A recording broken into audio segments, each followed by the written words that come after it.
दोस्तों दुनिया अभी भी क्वांटम रडार के सपने बुन रही है, लेकिन इधर भारत चुपचाप अपने खेल में लगा हुआ है।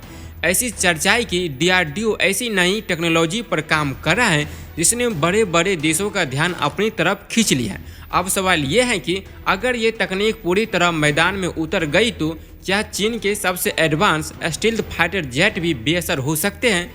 और जरा सोचिए, बिना ज़्यादा शोर मचाए, बिना अपनी मौजूदगी का पता दिए अगर भारतीय सेना LAC पर दुश्मन की हर हलचल पर नज़र रख रही हो तो ये कैसे मुमकिन हो रहा है। आखिर ऐसा कौन सा अदृश्य जाल तैयार किया जा रहा है जिसने तिब्बत में बैठे चीनी कमांडरों की बेचैनी बढ़ा दी है। तो दोस्तों कहा जा रहा है कि चीन के जासूसी सैटेलाइट भी दिन रात हिमाचल के ऊपर मंडरा रहे हैं, लेकिन वो आखिर ढूंढ क्या रहा है।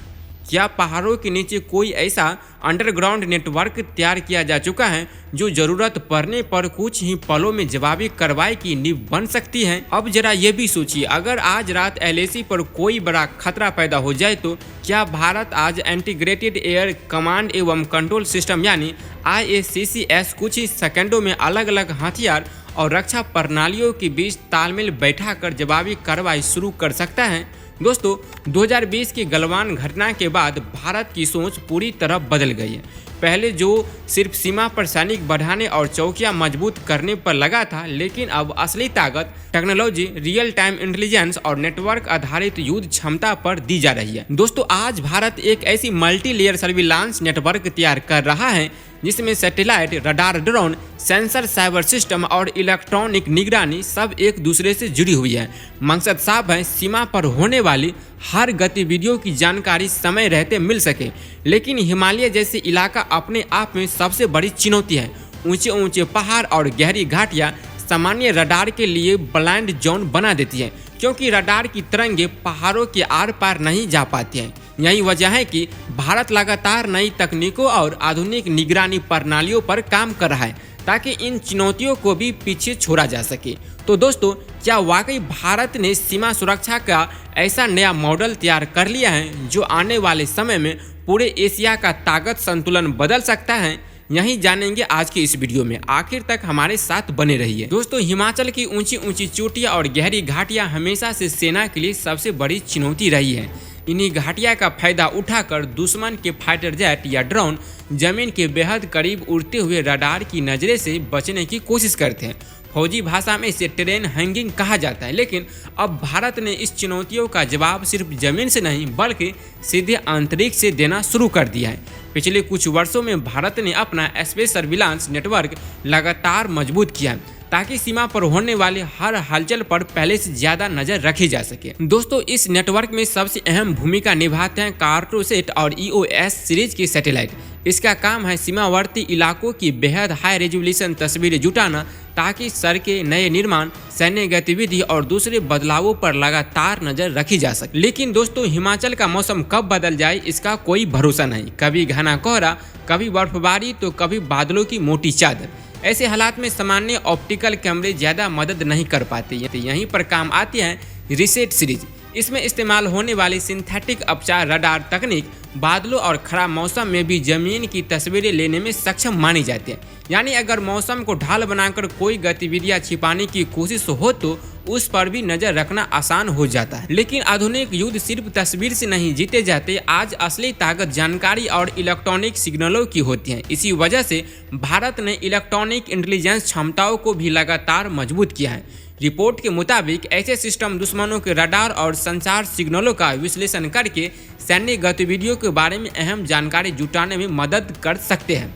इसके साथ ही जिसेट सीरीज के सैन्य संचार उपकरण सेना, वायुसेना और सेनाओं के बीच तेज और सुरक्षित कम्युनिकेशन बनाए रखने में अहम भूमिका निभाते हैं। इसका फायदा यह होता है कि सीमा पर मौजूद जवानों से लेकर दिल्ली के कमांड सेंटर तक जरूरी जानकारी कम समय में साझा की जा सकती है। अब जरा अंतरिक्ष से नीचे आसमान की तरफ चलते हैं। दोस्तों तिब्बत का ऊंचा पठार चीन को भौगोलिक बढ़त जरूर देता है, लेकिन भारत भी अपनी हवाई निगरानी क्षमता को लगातार मजबूत कर रहा है। इसी कड़ी में airborne early warning and control system यानी अवाक्स और AEW&C विमान बेहद अहम भूमिका निभाते हैं। भारत का स्वदेशी नेत्रा सिस्टम और इजरायल मूल के फाल्कन अवाक्स लंबी दूरी तक हवाई गतिविधियों पर नजर रखने के लिए इस्तेमाल किए जाते हैं। इसका उद्देश्य है कि किसी भी संदिग्ध विमान की गतिविधियों का समय रहते पता लगाया जा सके और वायुसेना को पहले से तैयार रहने का मौका मिले। अब सबसे दिलचस्प बात, भारत अपने अगले कदम की तैयारी भी तेजी के साथ कर रहा है। नेत्रा मार्क 2 परियोजना के तहत बड़े एयरलाइनर विमान को एडवांस रडार प्लेटफॉर्म में बदला जा रहा है। माना जा रहा है कि इस नए सिस्टम में पहले से कहीं ज्यादा ताकतवर रडार और अत्याधुनिक सेंसर लगाया जाएंगे, जिससे भारतीय वायुसेना की निगरानी क्षमता और भी मजबूत हो जाएगी। यानी दोस्तों, अब मुकाबला सिर्फ लड़ाकू विमानों का नहीं रहा, असली जंग उस देश की होगी जिसके पास दुश्मन की हर चाल की जानकारी सबसे पहले होगी। दोस्तों, नेत्रा मार्क 2 सिर्फ एक उड़ता हुआ रडार नहीं होगा, बल्कि इसे भारतीय वायुसेना की आसमान वाली तीसरी आंख माना जा रहा है। इसकी खास बात सिर्फ ऊपर लगा विशाल रडार नहीं, बल्कि विमान की आगे वाले हिस्सों में लगाए जाने वाले एडवांस सेंसर और एंटीना भी है, जो इसकी निगरानी क्षमता को और मजबूत बनाते हैं।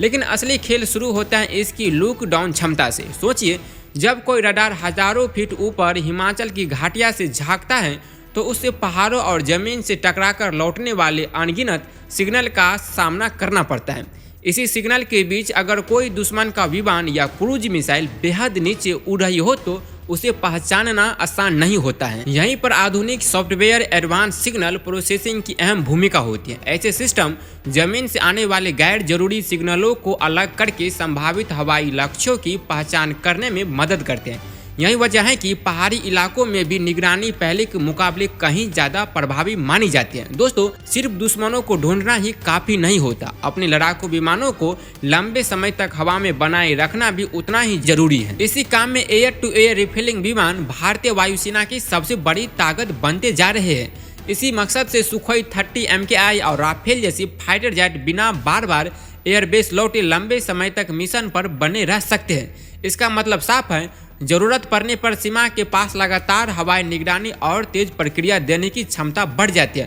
अब बात करते हैं जमीन पर बिछाई गई उस सुरक्षा कवच की जो पूरे सिस्टम की मजबूत नींव है।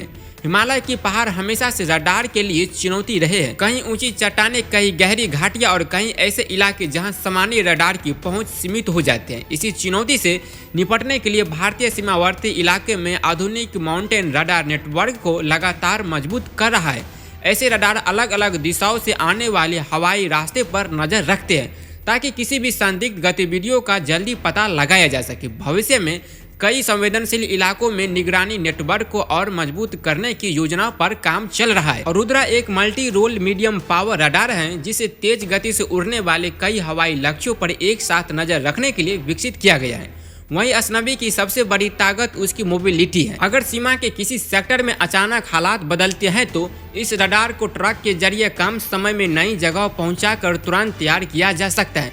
यानी जहां खतरे बढ़े वहीं निगरानी भी तेजी से बढ़ाई जा सकते हैं। और दोस्तों, आज के दौर में खतरा सिर्फ बड़े फाइटर जेट से नहीं, छोटे ड्रोन, लो फ्लाइट हेलीकॉप्टर और कम ऊंचाई पर उड़ने वाले दूसरे प्लेटफॉर्म भी किसी चुनौती से कम नहीं है। यही वजह है कि आधुनिक युद्ध में हर ऊंचाई, हर दिशा पर नजर रखना पहले से कहीं ज्यादा जरूरी हो गया है।